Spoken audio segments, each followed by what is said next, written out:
Hello guys, കുറഞ്ഞ ചെലവിൽ നടത്തിയൊരു ഹൽദി വിശേഷം കണ്ടാലോ? മറ്റാരുടെ ഹൽദിയെ പറ്റിയല്ല ഞാനീ പറയുന്നത്, എൻ്റെ സ്വന്തം ഹൽദിയെ പറ്റിയാണ്. ഇപ്പോഴത്തെ കാലത്തെ ഒട്ടുമിക്ക കുട്ടികളെ പോലെ തന്നെ എനിക്കും ഹൽദിയും ആട്ടും പാട്ടും ഒക്കെ വേണമെന്ന് തന്നെയായിരുന്നു ആഗ്രഹം. പക്ഷേ അതൊക്കെ ഒരു അധിക ചിലവല്ലേ എന്നായിരുന്നു എൻ്റെ വീട്ടുകാരുടെ ചിന്ത. അതെ, അധിക ചിലവ് തന്നെയാണ്. പക്ഷേ ഇൻസ്റ്റഗ്രാമിലെ റീൽസും യൂട്യൂബിലെ ഷോർട്സൊക്കെ എന്നെ വല്ലാതെ സ്വാധീനിച്ചിട്ടുണ്ടായിരുന്നു. അങ്ങനെ ഹൽദി ഒന്നും നടക്കത്തില്ല എന്ന് വിചാരിച്ചിരിക്കുകയായിരുന്നു ഞാനും. പക്ഷേ പെട്ടെന്ന് എൻ്റെ കസിൻസും എൻ്റെ ചേച്ചിമാരും അച്ഛനും അമ്മയൊക്കെ കൂടെ ചേർന്ന് എനിക്ക് കുഞ്ഞൊരു ഹൽദി സമ്മാനിച്ചു. പന്തൽ പണിക്ക് വന്ന ചേട്ടന്മാരുടെ കയ്യിൽ നിന്ന് ബാനർ ഒട്ടിക്കാൻ വന്ന ആ ബാക്ക് ഡ്രോപ്പ് ഞങ്ങളൊന്ന് കടം വാങ്ങിച്ചു. അതിൽ കുറച്ച് വാഴ ഇലയൊക്കെ എങ്ങനെയൊക്കെയോ പിൻ ചെയ്ത് വെച്ചു. കുറച്ച് പൂവും വാങ്ങിച്ചു.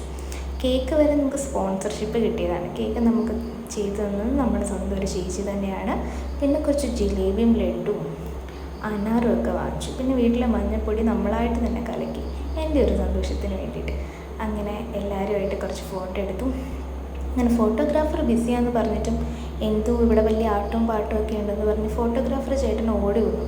പുള്ളി വിചാരിച്ചത്ര സെറ്റപ്പ് ഒന്നും ഇവിടെ ഇല്ലെങ്കിലും എനിക്ക് ഓർമ്മിക്കാനായി കുറച്ച് നല്ല ചിത്രങ്ങളും വീഡിയോ ഒക്കെ എനിക്ക് അവിടെ നിന്ന് കിട്ടി.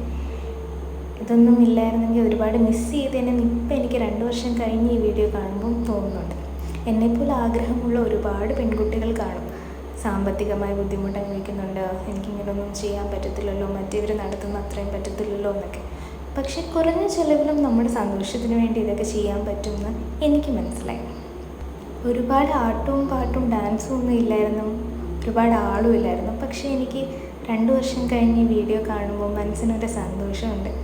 ഈ മഞ്ഞ ഡ്രസ്സിൽ എന്നെ കാണുമ്പോൾ, അല്ലെങ്കിൽ ഈ പൂവൊക്കെ ഇങ്ങനെ തലയിൽ വെച്ച് കാണുമ്പോൾ, ഈ ഫോട്ടോസ് കാണുമ്പോൾ എന്തോ ഒരു മനസ്സിന് നല്ല വല്ലാത്ത സന്തോഷം.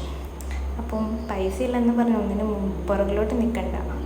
ബാക്കിയുള്ളവർ ചെയ്യുന്ന അത്രയും നമുക്ക് ചെയ്യാൻ പറ്റിയില്ലെങ്കിലും എന്തെങ്കിലുമൊക്കെ ചെയ്യാനേ. അപ്പോൾ അത്രയേ ഉള്ളൂ. വീഡിയോ ഇഷ്ടപ്പെട്ടെങ്കിൽ ലൈക്ക് ചെയ്യുക, ഷെയർ ചെയ്യുക, സബ്സ്ക്രൈബ്